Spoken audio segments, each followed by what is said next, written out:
En el último video de este canal te conté la historia de Giovanni de Médicis, un hombre cauto, inteligente, pero sencillo y del pueblo. Ahora te voy a contar la historia de quien le dio fama al apellido Medici, Cosimo, el padre de la patria, como su título póstumo lo indica y lo nombra. ¿Y qué tiene que ver Cosimo de Médicis con el arte? Puntualmente con la cúpula de Santa María del Fiore. Todo eso y más, entérate en este video. En 1546, después de haber sido nombrado arquitecto jefe de la Basílica de San Pedro, concebida para ser el templo más importante de la Iglesia Católica Apostólica Romana, Michelangelo Buonarroti fue autorizado a ingresar a lo más alto de Santa María del Fiore. El gran Miguel Ángel ya tenía más de 70 años. Subió los 463 escalones hasta la cima del Duomo de Florencia con el objetivo de examinar minuciosamente cómo había sido que un siglo antes Filippo Brunelleschi había logrado lo imposible: erigir la cúpula más grande, alta e imponente en toda la cristiandad. Luego de su visita, Michelangelo afirmó que podría igualar la hazaña de Brunelleschi, pero nunca superarla. No obstante, la cúpula de San Pedro terminó siendo casi 3 metros más estrecha. De hecho, podría decirse que hasta hoy, a casi 600 años de su construcción, el domo de Santa María del Fiore sigue invicto. No fue hasta el siglo XX que se levantaron bóvedas de mayor envergadura, pero utilizando materiales modernos como plástico, acero de alto carbono y aluminio. Con una altura de 90 metros y un diámetro de 45 metros y medio, levantada principalmente a partir de ladrillos de arcilla cocido, fueron necesarios aproximadamente 4 millones de ellos. La cúpula de Filippo Brunelleschi se transformó en una prueba sólida del poder florentino, en todo un símbolo del Renacimiento italiano y una indiscutible maravilla de la ingeniería humana. Pero la ejecución de esta gesta arquitectónica enfrentó desafíos técnicos sin precedentes, amenazas variopintas como rivalidades artísticas, intrigas políticas, plagas y guerras, y algo más: la sospecha compartida por muchos de que Brunelleschi no sería capaz de llevar adelante el descomunal cargo que se le había encomendado. Los motivos para desconfiar no eran del todo infundados. Para empezar, respondían a la particular personalidad del artista, a cuya fama de arrogante, irascible, terco y desconfiado se le sumaban el hecho objetivo de que hasta el momento de asignarle la dirección de la cúpula a los 41 años, Brunelleschi no contaba con ninguna comisión arquitectónica previa, con excepción de la casa de un pariente suyo. La piedra fundacional de Santa María del Fiore se colocó el 9 de septiembre de 1296, pero tras la muerte de Arnolfo di Cambio en 1302, y durante los siguientes 30 años los avances fueron escasos y lentos. Por fin, en 1331, el Arte de la Lana, gremio de los comerciantes de la lana, decidió patrocinar su construcción bajo la administración de la Ópera del Duomo. Al hacerse cargo de Santa María del Fiore, el respetado y lucrativo Arte de la Lana logró que el trabajo se acelerara durante 2 décadas de la mano de Giotto primero y Andrea de Pisano después, hasta que la devastadora peste negra frenó todo una vez más. Filippo Pippo Brunelleschi nació en 1377. Su familia vivía a pasos de la catedral, del lado oeste, en el distrito de San Giovanni. Crecer a la sombra de semejante edificación le permitió observar y admirar el trabajo diario de obreros y artesanos, así como las máquinas que levantaban los bloques de mármol y piedra arenisca. Desde muy temprana edad, Pippo había desarrollado un profundo interés por resolver problemas mecánicos y manuales. Era tal su inclinación y obstinación que a los 15 años, después de convencer a su padre de que de ninguna manera seguiría sus pasos de notario, empezó a trabajar en un taller de orfebrería. No se sabe en detalle qué aprendizajes y teorías desarrolló Brunelleschi a partir de estas experiencias, porque fiel a su estilo enigmático y secretista, utilizó un código de escritura propio para registrar sus ideas. Pero se cree que no solo revistió la antigüedad a través de un exhaustivo escrutinio arquitectónico, sino también gracias a la indagación literaria. Regresó definitivamente a su ciudad natal en 1417 y se instaló en la casa familiar que lo vio crecer, a metros de la catedral. En agosto del año siguiente, la Ópera del Duomo anunció la competencia que se sentía destinado a ganar. Quien desea hacer algún modelo o diseño para la bóveda de la cúpula principal de la catedral en construcción de la Ópera del Duomo, deberá hacerlo antes de finales del mes de septiembre. Si el modelo utilizado tendrá derecho a un pago de 200 florines de oro. Pero Brunelleschi no estaba interesado en la riqueza material, como en la gloria eterna. El hecho de que a la convocatoria se presentara su antiguo rival Lorenzo Ghiberti no hizo más que exacerbar su sed de revancha. Pero no llegaría a la victoria sin antes pelear una ardua batalla. La propuesta de Filipo fue recibida con escepticismo y hostilidad. Las razones de estas reacciones no son difíciles de entender. Filipo había abordado el problema del encofrado de una manera revolucionaria, totalmente diferente a la de sus rivales. Todos los demás daban por sentado que se requería una estructura elaborada para soportar la mampostería. Filipo, por otro lado, ofrecía una solución más simple y audaz. Propuso prescindir completamente del encofrado. Tan asombroso era el plan que muchos de sus contemporáneos lo consideraban lunático. La de Brunelleschi era una osadía inaudita. En esa época incluso los arcos más pequeños se construían sobre un encofrado de madera. Dice la leyenda que para intentar detallar su propuesta sin revelar absolutamente nada, Filipo desafió al notable jurado de expertos a parar un huevo sobre una superficie plana. Cuando nadie lo logró, el artista rompió la base del huevo y triunfante lo colocó en posición vertical. Ante los atónitos presentes, que se quejaron de que ellos también hubieran podido hacer lo mismo, de haber sabido que estaba permitido, el insolente Brunelleschi respondió que sería igual de capaz de erigir la cúpula como él tenía pensado hacerlo, si tuviesen el conocimiento que solo él poseía.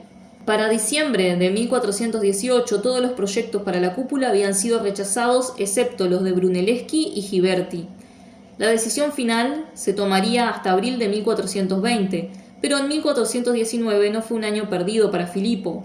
De hecho, estuvo más ocupado que nunca gracias a los encargos arquitectónicos de quienes supieron reconocer al genio detrás de los arrebatos y excentricidades: Giovanni de Medici y su hijo Cosimo. Cosimo de Medici nació el 27 de septiembre de 1389. Su hermano mellizo, Damiano, murió poco después, lo que lo convirtió a Cosimo en el único primogénito del fundador Banco Medici.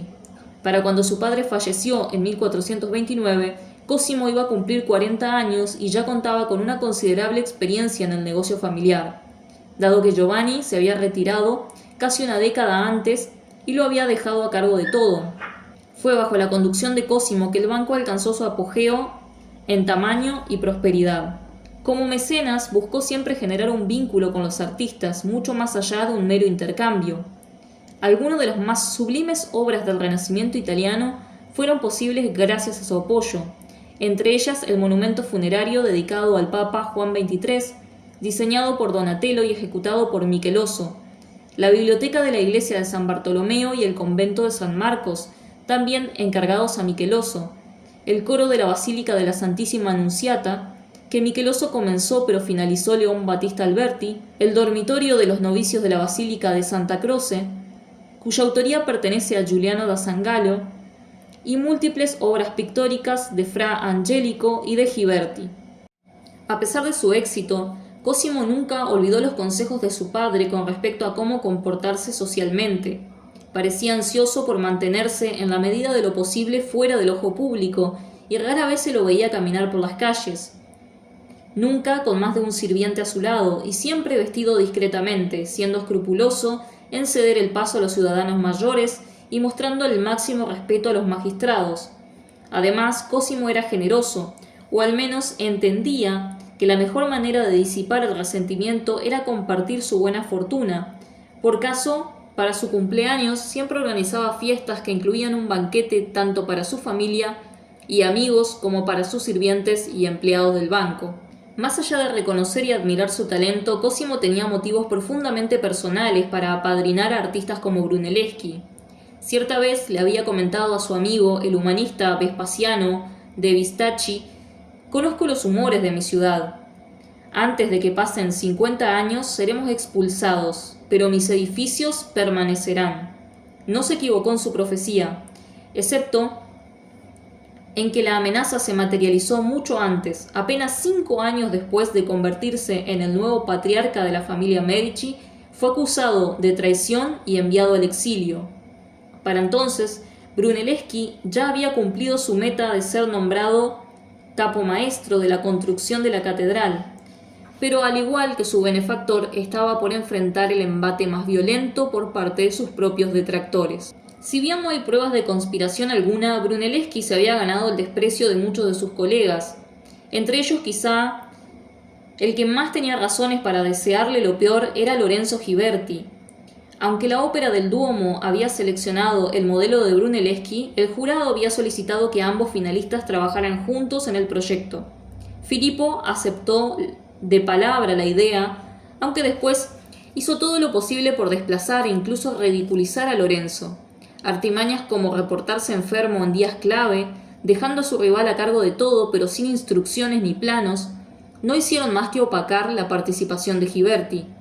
Pero también es posible que alguien externo al ámbito artístico quisiera deshacerse de Brunelleschi, Rinaldo degli Albizzi.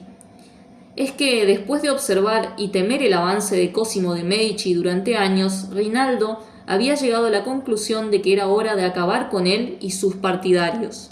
Cuando en septiembre de 1433 Rinaldo degli Albizzi logró manipular las elecciones de la nueva señoría e incorporar a 7 de sus aliados entre los 9 miembros totales, Cosimo quedó en jaque.